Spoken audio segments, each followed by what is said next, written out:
My name is Joseph Illidge, groundbreaking writer and editor. I'm Aaron Perrine, co-host of Phase Hero. I'm T. Franklin, a Black, queer, disabled, award-winning, best-selling comic book writer. This is Preach Jacobs, hip-hop artist and founder of Colacon, the nation's only hip-hop comic convention. Hi, my name is Carla. Hi, I'm Ebony.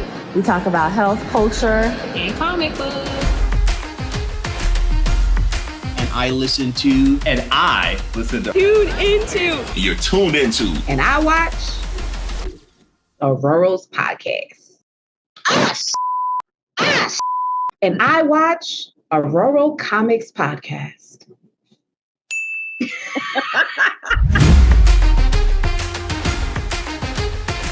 OroroComicsPodcast. The OroroComicsPodcast. OroroComicsPodcast. You guys should be listening to the OroroComicsPodcast.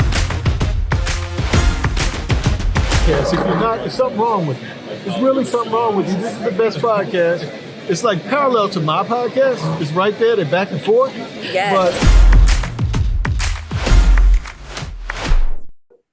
Yo, I just got out of comic book club meeting and I saw the email and I was like, you were like, Ebony's gonna love this.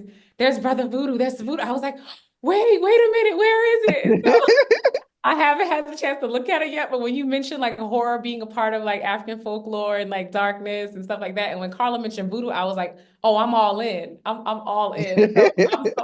Thank you so much for giving us an advance copy, and I'm about to consume it right away, like as soon as we hang up, because I'm like, oh my God.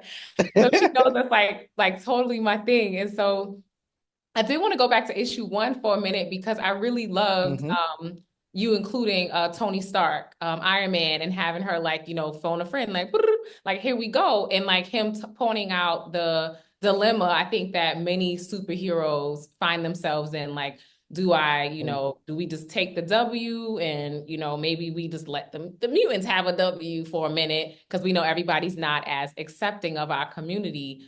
And of course, we know there's parallels right there being Black, right? Or do we tell the truth and defend the honor of the deceased? And it's like, I just see the weight of that decision on her face. And I'm glad she has her colleague there to process this with. And so I'm definitely excited to see where you're headed with the Weather Witch, the queen herself. And I was like, as soon as you opened up out of the gate with Queen of Wakanda, I was like, tell them who she is. Like, please let them know. Gowns, darling. This is who Aurora Monroe is. So I appreciate your writing. Like Carla said, you're incredible. And Carla don't say that about just anybody, especially in terms of stuff being turned into the movie, like being adapted for the screen. That's a completely different talent than just, writing. So definitely thank you for the care and, like I said, detail that you put in. I guess I'll shift it a little bit, Carla, if you don't mind, to culture. We have talked a bit about your culture and your background. How did your culture, or do you think at all, influence your writing of Aurora Monroe, or just influences your work in general? Thank you for the kind words. I really appreciate them a lot. I think when I was writing the proposal for this story to Tom Brevoort, I gave all those introductions as well. That she was a this, she was a this, she was a this. Well, in the proposal I said, but before she was any of these things, she was a god. So that was how I started out, because I love to see her as this very extremely mythic and powerful being, and I wanted to treat her just like a god that she is, And when it comes to how my culture has affected my approach to these stories, and it's number one in the structure itself. We're very used to linear storytelling, so and a lot of my stories are not usually that linear. So I'm trying as much as possible to be as linear as possible, because even in this issue 1, I think I got some feedback like, why did I choose to start the story there if I'm just going to go back to 7 days ago? Why do I have all these time captions and the vignettes of people just talking that just feels like, it's not necessarily doing anything but just capturing the world around mutants, just for it to just understand the context, things like that. It's something you would see here in Nollywood, because the thing here is the budget for the movies are so low, so they find interesting ways to just keep your attention. Sometimes it can just be shots that have nothing to almost do with the plot, or just the party scene, or just like, okay, sometimes they love getting actors, especially actors that are very charismatic and funny actors. They pay them a lot here. So, and relatively a lot. And you can just have like random scenes of just those two just talking. And that's all, sometimes Quentin Tarantino does something like that too, but not often, and you just have those and they just talk. And, so sometimes that's kind of like the scene you have where you just have random people just suddenly looking at the camera and just telling you their mind as though like it's an interview or something. So it's sometimes how it feels not as structured, as tightly structured, and the tone, I'm also going with the story. The tone of issue one still feels a little like a Marvel comic, but as you continue with the story, it's going to feel more like cosmic thriller kind of thing, more dark, like just like the way you were telling the story of like a Shango, like an Orisha, like, oh, these are the troubles you will face. I know it's going to start getting a little more dark, twisted, and stuff as you move. So it's basically you're able to see that influence mostly in the structure, basically, and the approach, and locations as well. I'm trying as much as possible to have as many international locations as much as possible. Like if we're saying she's the queen of the earth right now, yeah, let's see her in Africa. Let's see her in South America, let's see her in Europe, let's see her in all these other continents, which usually if an American writer is writing, it's not always, but usually someone is the ruler, someone is controlling the world, but it's only in New York City. So so things like that, just trying to put a little bit in issue two. There's a little of there's a Yoruba spell. There's a Yoruba spell that it's there. I described the spell even in the letter section. It's a very popular spell here called Afoshe. It's a command, Sometimes you can say it to like make someone fall, different stuff like that. So I do like it's part of the narration, like a full-blown description of the narration, like, oh, once this word is said, ile, people, and others. And I just finished writing. I've outlined way more issues, but I'm scripting issue 7 now, and I did a callback to that spell. Storm now, the spell was used against Storm in issue 2, but in issue 7, Storm now uses that spell against somebody else. And getting to see her use that spell, that is a real life spell in the Yoruba culture, so things like that. So it can feel the influences are random. Sometimes it's in the words, it's in the locations, it's in the structure of the story, it's in the tone, it's in the genre itself. I'm not going full-blown superhero, guns blazing kind of thing. It's more nuanced, and it's complicated the way everything wraps around to hopefully form an interesting story. I mean, definitely let your soul glow. We're here for it in terms of the culture, and there's more than one way to tell a story. And so I love that you talk about how I'm from an oral tradition as well. And so the way we tell stories also isn't linear. And so sometimes when my dad would tell a story, I'm like, Dad, can you get to the point already? I'm like, you started over there, you're over here. What's even the point? But now as I've gotten older and I have my own children, I've grown to appreciate the way he's approached a story and the way he did it. Like you said, it keeps your attention in a different way. The tone, the structure is different. And so I appreciate you sharing that part of yourself with us and approaching your work with that way. I think it's beautiful for people to experience that. And when you mention words like ashe and things like that, like we just had a pouring out ceremony to honor Mhm. our ancestors, because ashe is like, the life force and things like that. And so as we're pouring out the water upon the earth, we're saying ashe. And so I'm looking forward to seeing you incorporate, other Yoruba words and other, Nigerian traditions and things like that into Aurora Monroe's story. Carla, were you gonna? Yeah, I think we have time for two more questions. I want to make sure. No, thanks, babe. We have time for two more questions. So I'm gonna ask a question, and then Ebony, you got the last one. So this next question, I want to kind of tailor it to Storm's hair. So, as we know, Storm has been heavily influenced by Western definitions of beauty. So her hair has pretty much always been straight. She's even like she's in the midst of a storm, no pun intended. Her hair stays straight. And that's obviously not what our hair does. So this next question, how do you think, so I already answered that question, how the American culture, Western ideals have shaped the way she looks.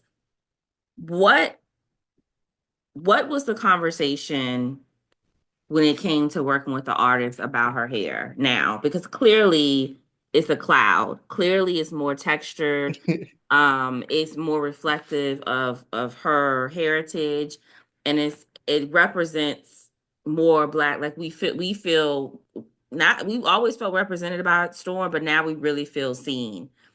Tell me what those conversations were like when were you a part of that process of how she looks It's and it's very strange when two or more people don't actually talk about something, but they're on the same page and they just like go with the flow. Lucas Warneck is an incredible artist and is known as the master of design, basically. At Marvel Comics is fantastic at that. And when when I got on the project, I didn't know Lucas Warneck was going to be the artist. I already had my reservations about, I wanted to give notes about the hair should be textured. And I already had written about like maybe 4 or 5 scripts when I got the email that, Lucas Warneck could be the artist on the project. And this is his design for Storm. I was like, you guys didn't even ask me for like inputs or anything. And then the design comes in. The hair is afro hair. It's kinky. I was like, oh, you didn't basically need my input. Like, perfect. Like, so it was like fantastic. And as the story has been progressing, which it's also in my script and everything, we've been playing around with the hair. We've been playing around with the hair a lot. For example, because of the radiation, in issue 2, she starts losing her hair. When she's in the shower, we see the shrinkage of the hair. In issue 3, we're going to see her style her hair a lot. In a particular issue I just wrote, something is going to happen to that hair too as well, to signify something painful happening to her. So it's the hair takes part in that story because we know how the hair is important to a woman. We know how the hair is important to a Black woman. So it's something we're going to be playing around with a lot. We're going to see how so none of the old thing that we see. Okay, I had a girlfriend at a point where I got her to watch a show called Daria, I think on MTV. So, but I had everything all downloaded on my laptop. So she was binging it and loving it. And for the first time, I'm like, oh my God, I got someone to like all these cartoons that I'm into and stuff like that. And suddenly she just stopped watching them. Like stopped out of nowhere. And I was like, why? She was like, yeah, I like the show, I like everything, but I don't like the fact that they always all dress the same every single day, every single episode. And since that time, I've always taken note of that. And I always appreciate like cartoons where you actually see them change clothes, change hairstyle, and you can still recognize them. And it's also something it's also the approach we've taken in the story. If you noticed in Storm 1 alone, she changes her costume. She has like 5 different looks. in Storm 1. You see Mhm. her like, oh, when she's going for this rescue, she's dressed this way. When she's going to give a speech, she's dressed this way. When she's in a sanctuary, she's dressed this way. You know, we're going to see that continue. We're going to see her in different circumstances with our mood, our emotions. We're going to see our style, our hair differently to reflect all that. So it's something we're paying serious attention to just give you that realism and make it more immersive. And that's what we always have said. That's why, like, we can tell when a Black woman has influenced the story. You know, and that nuance, that observation that your girlfriend had with that particular cartoon is exactly correct. Like, when we see you know, Storm have the same outfit on the whole time, her hair never changes, we know that there was not a Black woman that contributed to that editing process. We know there wasn't a Black woman in the ear, you know, in the writer's ear, the artist's ear. So that makes us feel even more excited about this because we know that you took into consideration, I'm sure, your sisters and maybe even your mom and, you know, your girlfriend, all those little things that seem little to other people, they mean so much to you because now you can put them in the story. And that's what we want to see as Black women. We want to see that these writers have included our perspective and our experiences into especially if the character is the center, the Black woman is the center of the story. So that's really refreshing to hear. This is really, I mean, it makes me love the story even more. So I thank you mean, so much. baby, I want some hair wraps. I want some hoops. I want, you know, some cornrows, some lock braids. I need her tying her hair up at night. You know, let's show her moisturizing her skin because, you know, Black women, we love our shea butter, our cocoa butters. You know, let's show let's give them some of the beauty routine and the beauty secrets because we love to stay moisturized and we love our hair to be perfected. Like not only the outfits, like you said, Carla, and your sister said, I think you said, or your girlfriend, we need outfit changes, we need hair changes, we need some hoops and hair wraps, some nice earrings, you know. They be doing the lightning Like, bolt. Like, give our girls some hoops, man. There's nothing like some hoops. Yeah. even the animals in the Storm Sanctuary are animals either from South America and Africa. So it's something we are aware of as well. We're trying as much as well. And there's some that we actually have planned, but because comics are hard. They're hard actually. And we've not been able to pull them off based on the time we always have. For example, if you notice in issue 1, there's some pages where a costume has African prints, and then there's some pages you don't see them anymore. Yeah, that's because they're very hard to pull off consistently in large number of pages, you know, Yeah. and make them so, you know, so things like that there are things we want to keep doing. Braids are very nice, but they are very difficult to draw and make them realistic. That's why when you say African women, it's either it's an hairstyle that's easier to draw, or if they want to go for braids, they go for dreads because it's just wobbly lines. But if it's braids, you have to draw like interlocking lines. So yeah, so it is so things like that, but something that gradually we're working on it, seeing how we can improve it, work on it, and adjust and still do something that is of good quality, but also the comics are coming out on time, and the readers still feel entertained, invested, and represented. Well, let me make a request. Whenever when we need to see Storm and braids at some point. So I'm not sure how.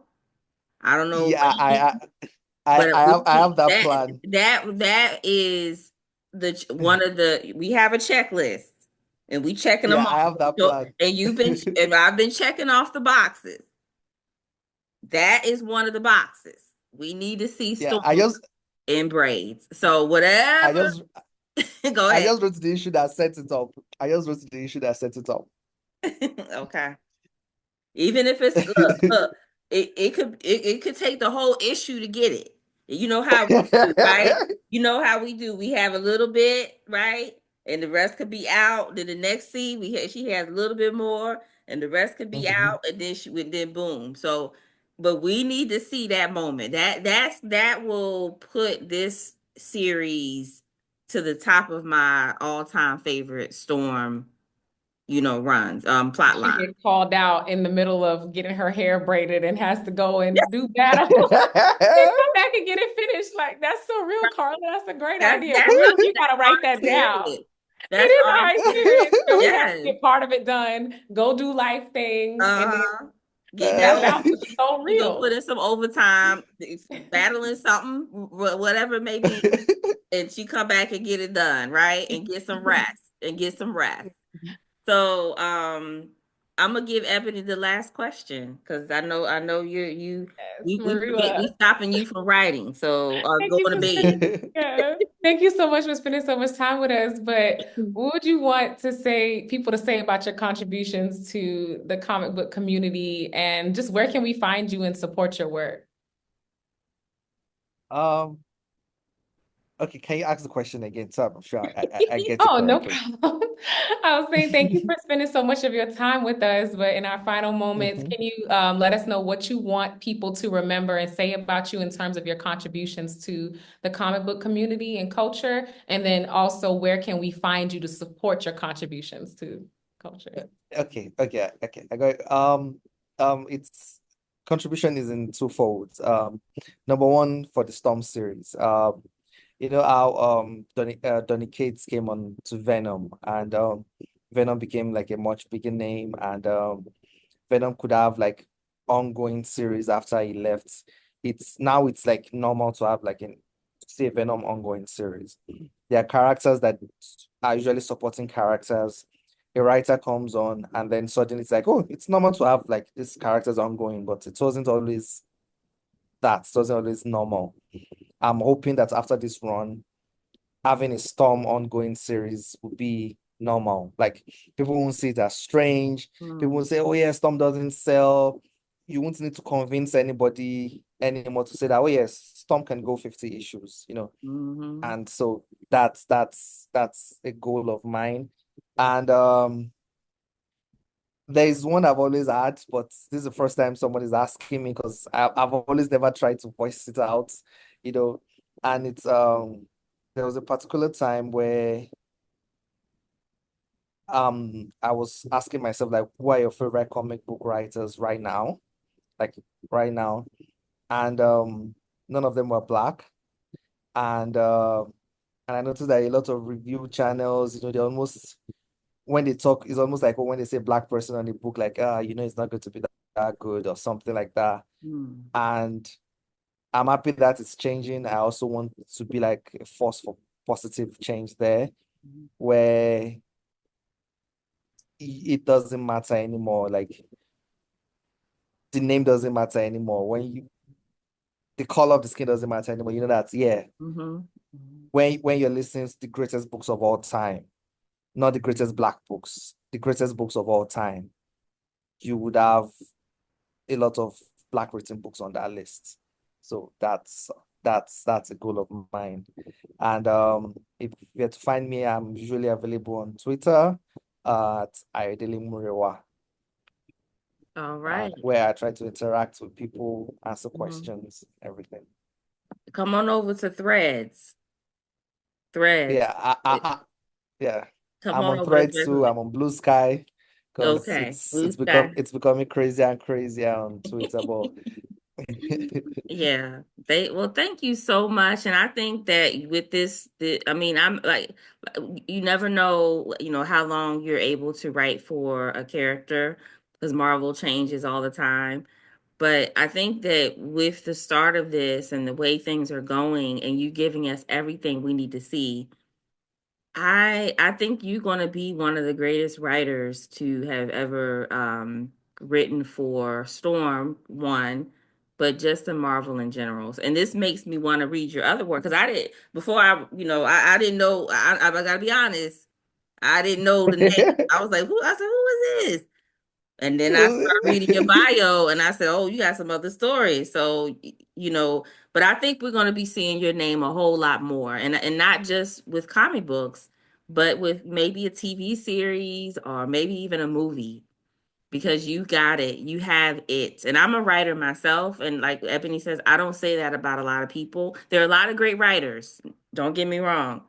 But there are certain writers that I know that their skills will translate into any medium that they choose, and you're one of them because you understand Thank you.